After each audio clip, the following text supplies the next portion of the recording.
تو جو بندہ خدا کی نافرمانی کرے، کبھی یہ احساس ہوا ہے؟ اس لیے یہ نمازوں کا مہینہ ہے، یہ خدا کی طرف سے اللہ نے اور حضور نے فرمایا، اور اسی مہینے میں اللہ نے اپنے محبوب کو معراج کرائی۔ حضور نے فرمایا جڑا 5 وقت دی نماز پڑھتا ہے خدا نے مجھے معراج کرائی ہے۔ تو فرمایا کہ میری امت کی معراج کیا ہے؟ فرمایا الصلاۃ معراج المؤمنین، فرمایا یہ نماز مومنوں کے لیے معراج ہے۔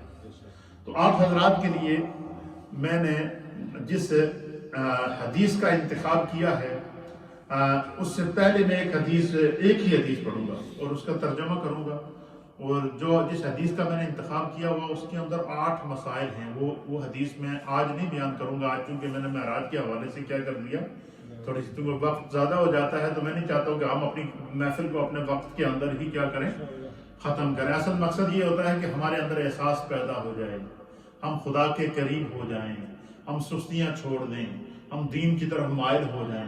اور یہ اصل میسج تو ایک لمحے کے اندر بھی، 1 منٹ 1 سیکنڈ کے اندر بھی کنوے ہو جاتا ہے، اور اگر اثر ہو جائے تو میں سمجھتا ہوں یہ ہمارے لیے۔ تو آج ہم نے کیا میسج لیا ہے؟ میسج یہ لیا کہ اس مہینے میں خدا نے ہمیں نمازیں دی ہیں، اگر ہم نے سستی کی ہے تو نمازوں والے مہینے میں پھر خدا سے عہد کریں کہ اللہ آئندہ پابند نہیں کریں گے، آئندہ سے سستی نہیں کریں گے، جڑیاں سڑے کو رہ گئیاں اسے انہوں نے قضا کریں گے۔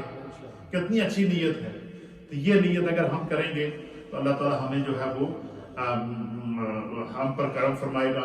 چونکہ ہم ایک حدیث کا علم ضرور سیکھتے ہیں، تو ویسے تو میں نے یہ جو خلاصہ بیان کیا اس کے اندر کئی حدیثوں کا مفہوم آ گیا ہے، لیکن چونکہ ایک طریقہ کار رہا ہماری ہفتہ وار محفل کا، وَعَنْ وَاصِلَةَ رضی اللہ تعالیٰ عنہ، حضرت واصلہ رضی اللہ تعالیٰ عنہ بیان کرتے ہیں کہ قال رسول اللہ صلی اللہ تعالیٰ علیہ وآلہ وسلم، نبی علیہ السلام نے ارشاد فرمایا کہ لا تظہر الشماتۃ لأخیک فیرحمہ ویبتلیک۔ اللہ کے حبیب علیہ السلام نے فرمایا کہ اپنے بھائی کی مصیبت کے اوپر اگر تم دیکھو کہ تمہارا کوئی مسلمان بھائی مصیبت میں ہے، کس میں ہے؟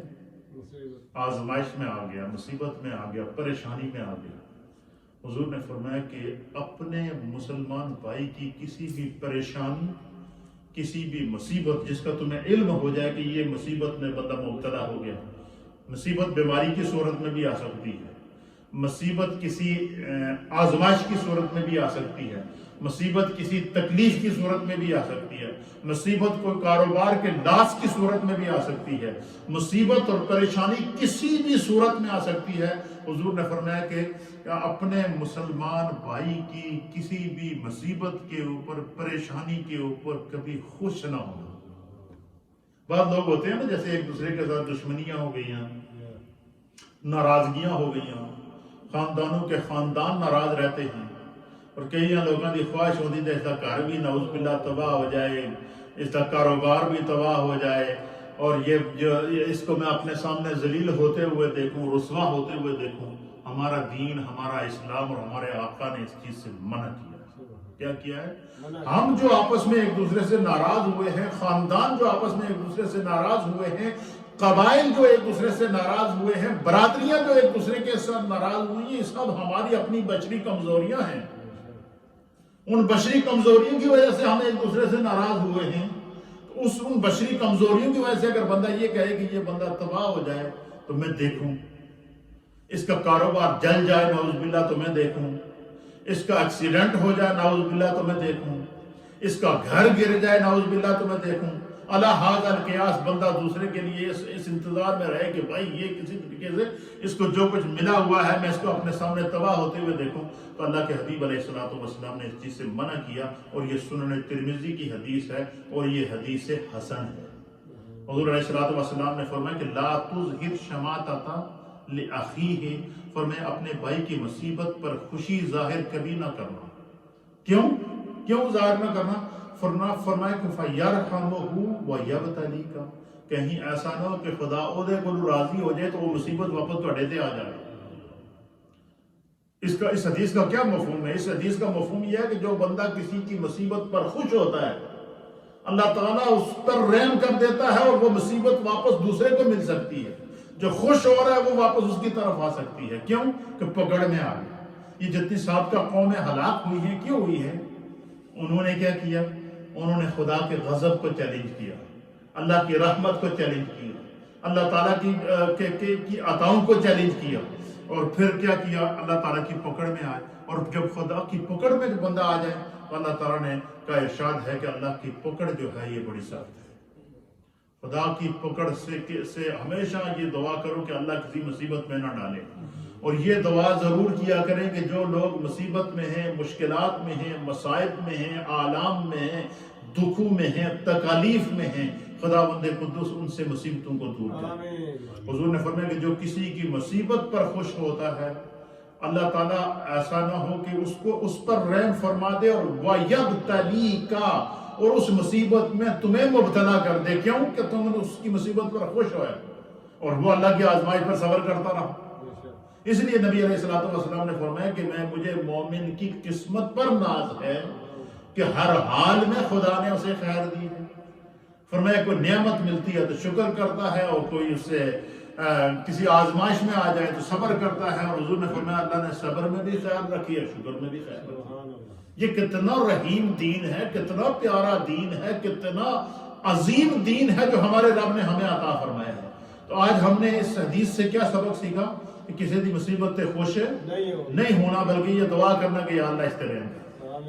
اے اللہ اگر ہمارا دشمن بھی ہے تو اس پر رحم کر. خدایا ہم کیوں؟ دیکھیں طائف کے مقام کے اوپر کفار مکہ نے نبی علیہ السلام کی پیشانی پر پتھر مارا.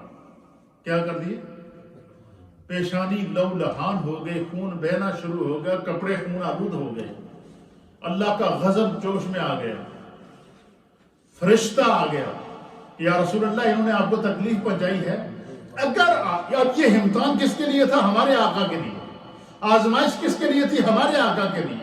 اور ان کے ابرو اور انگلی کے اشارے کے اوپر کیسے کیا ہو جاتا تھا؟ فرشتے نے ایک روایت کے مطابق پہاڑوں کا فرشتہ آیا اور اس نے عرض کیا کہ یا رسول اللہ انہوں نے اہل طائف نے آپ کو نقصان پہنچایا ہے، انہوں نے اللہ کے نبی کے غضب کو اللہ کے نبی کو جو ہے وہ زخمی کیا ہے، اللہ کے نبی پر حملہ کیا ہے، اب یہ رحم کے مستحق نہیں ہیں.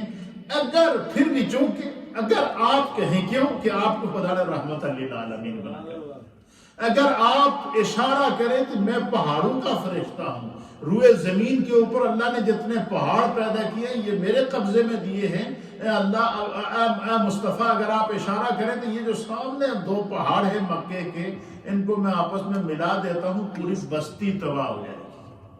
کیا ہو جائے گی؟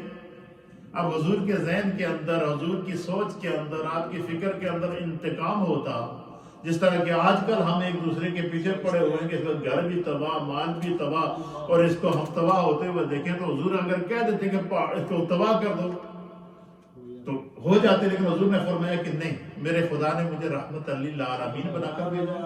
اور وہاں اس موقع پر میرے مصطفیٰ نے ایک جملہ کہا تھا، اور وہ جملہ کیا کہا تھا؟ حضور نے فرمایا تھا کہ یہ نہیں، ان کی آنے والی نسلیں جو ہے وہ دین پر قائم رہیں گی، اگر یہ نہیں مانے تو ان کی آنے والی نسلیں مان جائیں گی.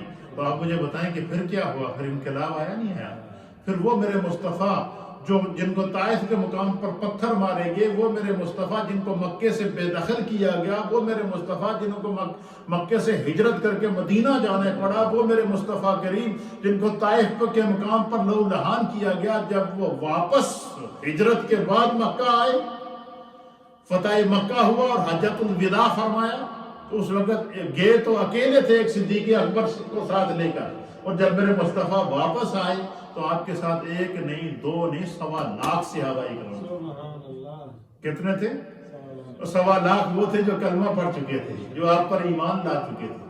تو اس لیے حضور علیہ السلام نے فرمایا کہ کسی کو مصیبت میں دیکھ کر کبھی اس کی مصیبت پر خوش نہ ہونا، ورنہ وہ مصیبت تمہیں پڑ جائے گی. اللہ اس پر رحم کر دے گا. کیوں؟ کہ اس کو آزمائش میں خدا نے ڈالا ہے. یہ خدا کا اور اس کا مسئلہ ہے. وہ اپنے رب کو راضی کرے گا. اللہ اس کو اس حال میں بھی جزا دے رہا ہے. خدا اس کے صبر پر اس کو نیکیاں دے رہا ہے. اللہ اس کے فضل پر اس کو نیکیاں دے رہا ہے. اللہ اس کی عطا پر اس کو نیکیاں دے رہا ہے۔ اس حدیث سے ہم نے بہت سارے مضامین سیکھے ہیں کہ جب کسی مسلمان کو مرد ہو یا عورت اس کو کسی قسم کا دکھ یا تکلیف ہو، اس کی شرح کے اندر ہمارے استاد محترم نے لکھا ہے اس حدیث کی کہ جب کسی مسلمان کو مرد ہو یا عورت کسی طرح کے دکھ یا تکلیف یا نقصان کا خسارہ وغیرہ میں مبتلا دیکھو تو اس پر خوشی کا اظہار مت کرو، کیونکہ یہ کوئی ضروری نہیں کہ تم ہمیشہ مصیبت سے محفوظ رہ جاؤ۔ بہت ممکن ہے کہ تم جس کی مصیبت پر خوشی کا اظہار کرتے ہو اللہ پاک اس کو اس مصیبت سے نجات دے دے اور تمہیں اس میں مبتلا کر دے۔ کتنا بڑا پیغام ہے کہ تمہیں اس کے اندر کیا کر دے، مبتلا کر دے۔ اور یہ محض ایک فرضی بات نہیں، اگر استاد صاحب کیا لکھتے ہیں کہ یہ محض ایک فرضی بات نہیں ہے، بلکہ کیا ہے، فرمایا کہ عموماً دیکھنے میں آتا ہے کہ اکثر ایسا ہوتا رہتا ہے کہ جب کسی کو دکھ یا مصیبت یا تکلیف پر خوشی کا اظہار کیا جائے یا کسی کے اعضاء کا مذاق اڑایا جائے۔ بعض لوگ ہوتے ہیں جو مثلا کوئی پاؤں سے لنگڑا ہے، کسی کا ہاتھ کٹا ہوا ہے یا کسی کا کوئی ناک کٹا ہوا پیدا ہوا ہے یا کان کٹا ہوا پیدا ہوا ہے، تو ہمارے یہاں اکثر لوگ یہ ہوتے ہیں کہ لوگوں میں ہمیں پتہ ہی نہیں ہوتا، لوگوں کی یہ عادت ہوتی ہے کہ مذاق کرتے ہیں، جی دیکھو جی کان کٹا جا رہے ہیں، کہتے ہیں یا نہیں کہتے، دیکھو جی ناک کٹا جا رہے ہیں، دیکھو جی لچا جا رہا ہے جی، دیکھو جی جو وہ بغیر لنگڑا جا رہا ہے جی۔ اس طرح ہم دوسرے کے کیا کرتے ہیں، مذاق اڑاتے ہیں۔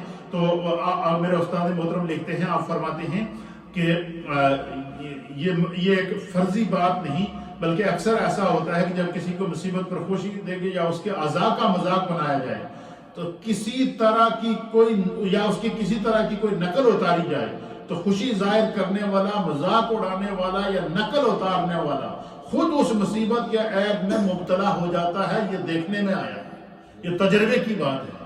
فرمایا وہ خود اس مصیبت میں مبتلا ہو جاتا ہے، اور جو دوسرے جس کے اندر وہ دوسرا تھا، اگر کسی شخص میں کوئی عیب ہے دینی یا دنیاوی تو اس پر خوش ہونا یا طعنہ دینا یہ جو ہے وہ یہ ممنوع ہے، اور اس سے رسول اللہ صلی اللہ تعالیٰ علیہ وآلہ وسلم نے منع کیا۔ آج کی حدیث کا ہم نے کیا سبق سیکھا کہ کسی نے پریشانی دیکھ کے اسے اس کا مذاق نہیں اڑانا، کسی نے بیمار تک کے اسے اس کا مذاق نہیں اڑانا، کسی کو محتاج دیکھ کے ہم نے اس کا مذاق نہیں اڑانا ہے، کسی کو معذور دیکھ کے ہم نے اس کا مذاق نہیں اڑانا ہے، کسی کو غریب دیکھ کے اس کی غربت کا مذاق نہیں اڑانا ہے، کسی کو کسی منصب پر دیکھ کر اس کا مذاق نہیں اڑانا ہے۔ یہ ساری چیزیں اس سے ہمارے دین نے منع کیا ہے، اور اس کے نقصانات اور اس کا سائیڈ ایفیکٹ کیا ہے، اللہ کے حبیب نے فرمایا کہ ہو سکتا ہے خدا اس پر رحم کر دے اور آپ کو اس میں مبتلا کر دے۔ اللہ تعالیٰ ہمیں اس ابتلا سے بچائے، آزمائش سے بچائے انشاءاللہ۔ ایک بہت پیاری حدیث میں نے آپ لوگوں کے لیے رکھی ہوئی ہے جس کے اندر 8 مسئلے ہیں، اور ہر مسئلے کے اندر ایک سبق ہے، وہ انشاءاللہ میں آئندہ دروس کے اندر آپ کی خدمت میں پیش کروں گا۔ اللہ ہمیں دین سمجھنے کی توفیق عطا فرمائے۔ مختصر سا ذکر اور پھر دعا۔